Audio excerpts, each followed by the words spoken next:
అంకం చౌదరి గారు, మాజీ ముఖ్యమంత్రి జగన్మోహన్ రెడ్డి పదే తెలుగుదేశం అధినేత చంద్రబాబు గారు వయసు గురించి టార్గెట్ చేసి మాట్లాడుతూ ఉంటారు. ముసిలోడు అనే పదాలు మాట్లాడారు. వయసు పదే భారత ప్రధాని నరేంద్ర మోడీ గారికి చంద్రబాబు గారికి 1 సంవత్సరమే తేడా వయసు రీత్యా. 4 నెలలే. 4 నెలల. మరి ఎప్పుడు కూడా నరేంద్ర మోడీ వయసు మరి జగన్మోహన్ రెడ్డికి ఆయన మొగ్గప్రాయం అని అనుకుంటున్నాడా ఏంటి? ఎందుకు ఓన్లీ చంద్రబాబు టార్గెట్ తప్ప మోడీ వయసు గురించి ఎప్పుడు ఒక్కసారి కూడా ప్రస్తావించకపోవడానికి కారణం ఏంటి? తాట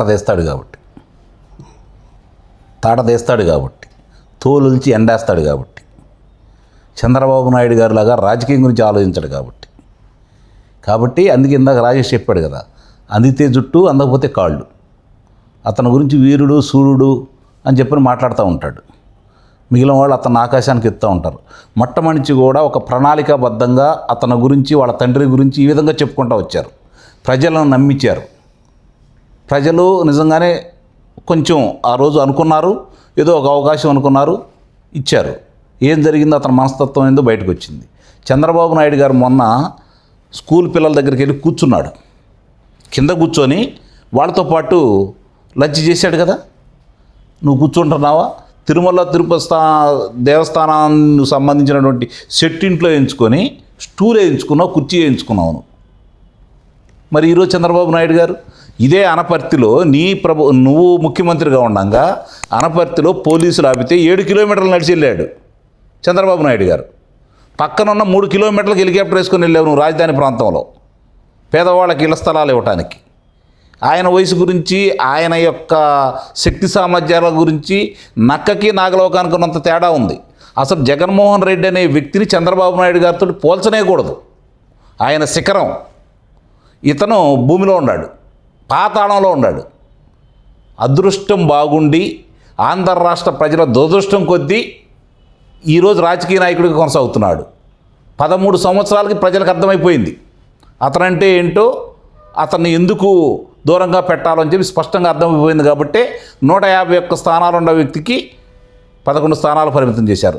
మధ్యలో రాజేష్ చెబుతూ ఉంటాడు, నేను చెప్తూ ఉంటాను మొట్టమొదటి నుంచి కూడా, 5 అమరావతి అనేది 5 అక్షరాలు.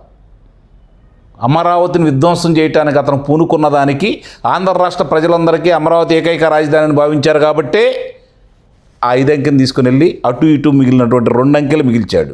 అదే 11. అయినా సరే ఈరోజు కూడా దాని గురించి ఆలోచించుకోకుండా చంద్రబాబు నాయుడు గారి గురించి, వ్యక్తిత్వం గురించో, లేకపోతే ఆయన పరిపాలన గురించో, ఆయన పథకాల గురించో, లేకపోతే ఈయన వచ్చినప్పుడే పుట్టింది పథకాలు అన్నట్టు మాట్లాడుకుంటూ ఈరోజు ప్రజల్ని మభ్యపెట్టి మహిళలను మోసం చేసి ఈరోజు కొన్ని వేల మంది ప్రాణాలను తీసినటువంటి మద్యం కుంభకోణం అనేది ఒక్కోటి బయటకు వస్తుంటే ఈరోజు దిక్కుదోచని పరిస్థితుల్లో ఏం చేయాలో అర్థం కాక చుట్టూ కారు మబ్బులు కమ్ముకొస్తుంటే ఏ విధంగా అయితే ఉంటుందో, మనకు వర్షం దాటికి వచ్చి పడతా ఉంటే ఎట్లా ఉంటుందో ఈరోజు అలా బెక్క చచ్చిపోయి ఉన్నాడు. అర్థం కావట్లేదు. దారులు కనపట్టలేదు. కనీసం చేయూతనిచ్చేవాళ్ళు కనపట్టలేదు. ఎందుకంటే నీ వ్యక్తిత్వం అలాంటిది. చంద్రబాబు నాయుడు గారిని అదుపులో తీసుకుంటే యావత్ ప్రపంచం బయటకు వచ్చి తెలుగు వాళ్ళు బయటకు వచ్చారు. యావత్ ప్రపంచం. నాకు తెలిసినంతవరకు ఒకే విషయం చెప్తాను మీకు, ప్రపంచ చరిత్రలో ఇంతవరకు ఒక రాజకీయ నాయకుడు బయటకు బతికుండంగా ఆయనకు సంబంధించినటువంటి ఇలాంటి ఏదన్నా వచ్చినప్పుడు అవినీతి బయటకు వచ్చింది. కానీ చంద్రబాబు నాయుడు గారు చేసిన పని బయటకు వచ్చింది. ఇది ఇంతవరకు ప్రపంచ చరిత్రలో ఎవరికి జరగలేదు. చంద్రబాబు నాయుడు గారికి నిజంగా ఆయన జన్మ ధన్యమైపోయింది. ఆయన చేసింది ఆయన చెప్పుకోలేకపోయాడు. ఈరోజు ప్రపంచవ్యాప్తంగా యువత బయటకు వచ్చి చెప్పింది, లబ్ధిదారులు బయటకు వచ్చి చెప్పారు. ఎందుకు? ఆయన చేసిన పనులు అలాంటివి. ఇందాక రాజేష్ చెప్పినట్టు ఆయన మీద ఏ కేసులు పెట్టారు? నీ తండ్రి ఎన్ని పెట్టాడు, నీ తల్లి ఎన్ని పెట్టింది. ఆ రోజు కాంగ్రెస్ ప్రభుత్వంలో ఉన్నటువంటి మంత్రులు ఎంతమంది పెట్టారు, శాసనసభ్యులు ఎంతమంది పెట్టారు. అన్నీ కూడా మేము పెట్టి తప్పు అని చెప్పిన కొన్ని విత్డ్రా చేసుకున్నారు, కొన్ని కోర్టు కొట్టేసింది. ఆయన మొన్న 2014 ఎన్నికలప్పుడు ఆయన మీద ఉన్నాయి 2. లక్ష్మీపార్వతి పెట్టిన కేసు ఒకటి, బాబ్లీ కేసు ఒకటి. నువ్వు వచ్చిన తర్వాత 6 పెట్టావు. ఏం సాధించావు నువ్వు? ఏమి నిరూపించావు నువ్వు? ఆయన గురించి ఏం చెప్పావు నువ్వు? ప్రపంచానికి నిర్దోషిగా చెప్పావు. ఔటర్ రింగ్ రోడ్ గురించి మాట్లాడావు నువ్వు.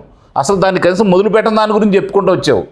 2,63,000 మందికి స్కిల్ డెవలప్మెంట్ దాంట్లో ఆయన చేసినటువంటి తీసుకొచ్చిన దాని గురించి ప్రజలకి యువతను తీసుకొచ్చేసి వాళ్ళ నైపుణ్యాన్ని బయటికి తీసుకొస్తే 72,000 మంది ఈరోజు లక్షల రూపాయల జీతం అనుభవిస్తున్నారు. 72,000 మంది ప్రతి గ్రామంలో కూడా ఉన్నారు. కాబట్టి మొన్న ఆయన అదుపులో తీసుకుంటే బయటకు వచ్చారు వాళ్ళు. నువ్వేం సాధించావు ఈరోజు చెప్పుకోవడానికి? ఆయన అభివృద్ధికి నమూనాగా నిలిచాడు, రాష్ట్రానికి ఉపయోగపడే పనులు తీసుకొచ్చాడు. ప్రతిదీ కూడా ఈరోజు కియా పరిశ్రమ ద్వారా ఎంత బయటకు వస్తుంది, ఆంధ్ర రాష్ట్రానికి ఎంత మేలు జరుగుతూ ఉంది.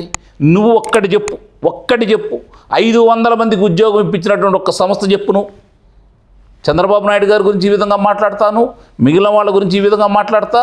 కన్న తల్లి, చెల్లి, నిన్ను పెంచినటువంటి నీ బాబాయ్ కుమార్తె, నీ తోబుట్టు లాంటి చెల్లి పరిస్థితి ఈరోజు ఏంటి? నువ్వు ఎవరికి సమాధానం చెబుతున్నావు? సంపూర్ణ మద్యపాన నిషేధం చేస్తానని మహిళామతలను నమ్మించావు. అక్కడ కూడా దుర్మార్గం ఉంది. ఆ రోజు అన్ననందమూరి తారక రామారావు గారు విశ్వవిఖ్యాత నట సార్వభౌముడు. ఈ బ్యాలెట్ బాక్స్లో బ్యాలెట్తో పాటు ఒక పేపర్ ముక్క, దాంట్లో 30 సంవత్సరాల తర్వాత ఓటు హక్కు వినియోగించుకున్నాను, ఓటేసే అవకాశం కల్పించినందుకు మీకు ధన్యవాదాలని చెప్పేసి ఒక వ్యక్తి రాశాడు.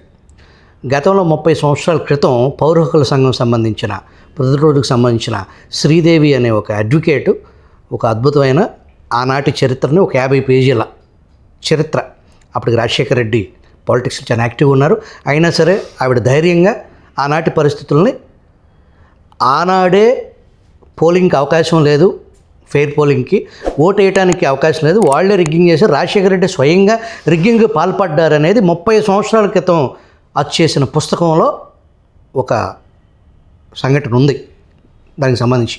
ఇప్పుడు 30 సంవత్సరాల తర్వాత జరిగిన ఎన్నికల్లో ఒక వ్యక్తి స్వేచ్ఛగా 30 సంవత్సరాల తర్వాత ఓటు వినియోగించుకున్నాను అనే ఈ మార్పుని ఎలా చూడాలి?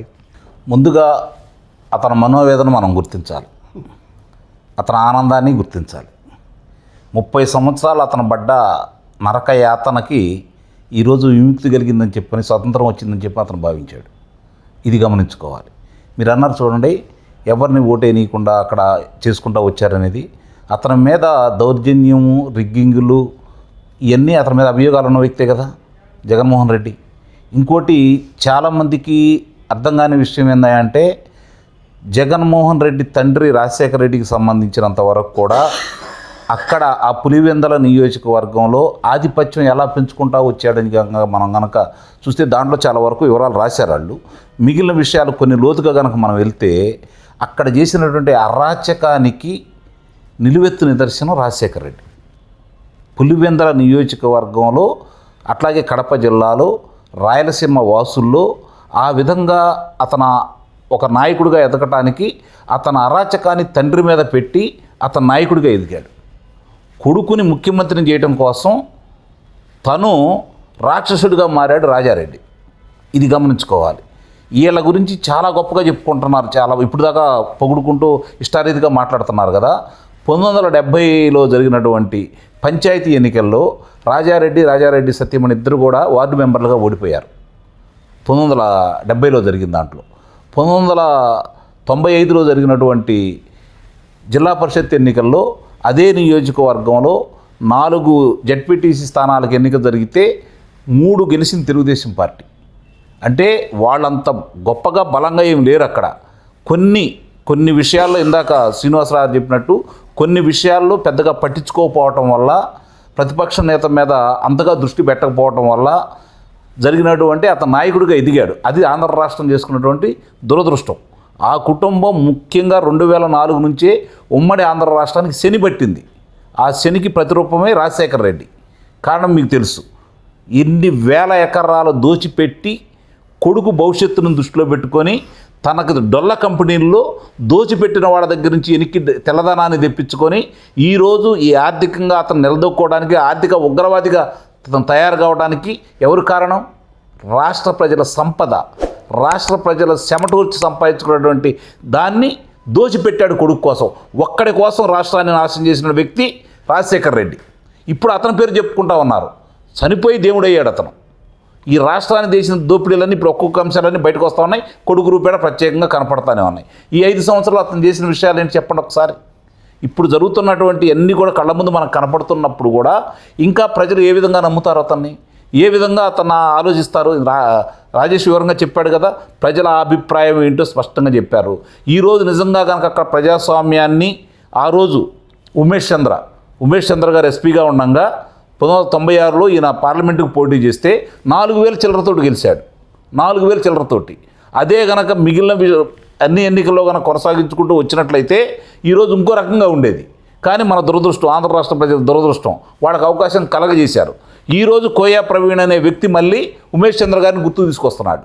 నిస్సందేహంగా కూడా అక్కడ ప్రజాస్వామ్యయుతంగా కనుక ఎన్నికలు జరిగితే వాళ్ళ ఆటలు సాగవనేది చాలా స్పష్టంగా అర్థమైపోయింది. ఇప్పుడు దాకా వాళ్ళు కంచుకోట అంటున్నారే, అది కంచుకోట కాదు, తడికెల కోట. మామూలుగా ఆడమనిషి గుద్దినా కూడా పగిలిపోయిద్ది అక్కడ.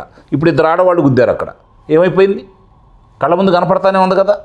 కాబట్టి ఇక్కడ జరుగుతున్నటువంటి పులివెందల్లో జరిగినటువంటి ఎన్నిక నిస్సందేహంగా కూడా జగన్మోహన్ రెడ్డికి సంబంధించి మీరో నేనో మిగిలిన వాళ్ళు ప్రభుత్వం చేసే పని లేకుండా వాళ్ళ పార్టీని మామూలుగా ఒక 6 అడుగులు గొయ్యి తీస్తే చెయ్యిస్తే పైకొస్తారు.